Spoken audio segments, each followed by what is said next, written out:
Good morning सबैजनालाई। आज चाहिँ यहाँहरूको माझमा एउटा भिडियो यो राजनीतिक समसामयिकको विषयको भिडियो लिएर आइरहेको छु। विशेष गरेर हाम्रो पार्टीहरू अथवा राजनीतिक दलको पार्टीहरू कति बेला धाराशायी हुन्छ, कति बेला मनमुटाव हुन्छ, कति बेला पार्टी चाहिँ एउटा यस्तो अवस्थामा पुग्छ कि हैन, जुन चाहिँ तीनवटा चरणहरू हुन्छन् क्या। पार्टी कमजोर हुने अवस्थाहरू चाहिँ तीनवटा चरणहरू हुन्छन्। एउटा चरण भनेको चाहिँ सबैभन्दा पहिला आन्तरिक निर्वाचन। जति बेला पार्टीको आन्तरिक निर्वाचन हुन्छ त्यति बेला सबै चाहिँ मानिसहरूलाई हैन पद अनि दायित्व जिम्मेवारी दिन सकिँदैन। त्यो बेला पनि एकदमै धेरै पार्टी कमजोर हुन्छ, गुट उपगुटहरू सिर्जना हुन्छ।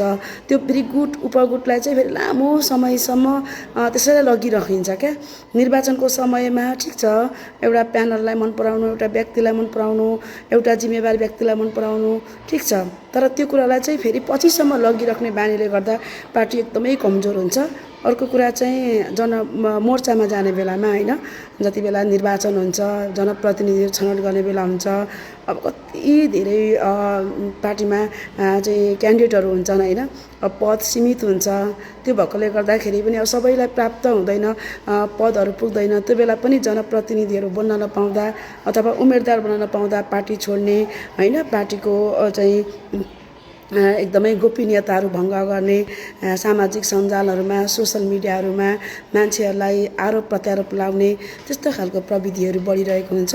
र अर्को चाहिँ कति बेला हुन्छ भने, अर्को चाहिँ जति बेला चाहिँ पार्टीबाट जितिसकेपछि मान्छेहरू चाहिँ निर्वाचित हुन्छन्, जनप्रतिनिधि हुन्छन्, त्यति बेला चाहिँ जनप्रतिनिधिहरूले जुन शुभेच्छुकहरूले भनेअनुसार काम गर्न सक्दैनन् अथवा काम गर्ने क्षमता हुँदैन हैन, अथवा कतिपय पार्टीहरूले चाहिँ के पनि भनिरहेको हुन्छ भने हैन, अब कति धेरै आश बोकेको हुन्छ नि त, त्यो कामहरू चाहिँ पुरा गर्न सक्दा अथवा जनताले भनेअनुसार काम गर्न सक्दाखेरि चाहिँ वितृष्णा हुने, पार्टीप्रति चाहिँ हैन त्याग्ने, पार्टी त्याग्ने, पार्टीको धारणाहरू गोपनीयताहरू भङ्ग गर्ने त्यस्तो हुन्छ।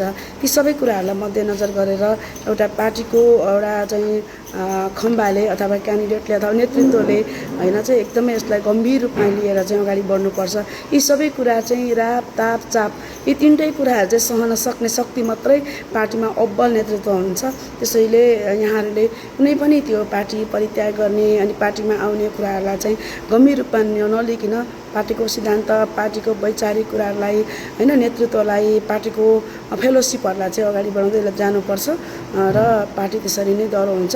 र यस्ता कुराहरूमा चाहिँ नअल्मलिनका लागि, यस्ता कुराहरूमा चाहिँ नडगमगाउनको लागि चाहिँ म साथीहरूलाई अनुरोध गर्न चाहन्छु।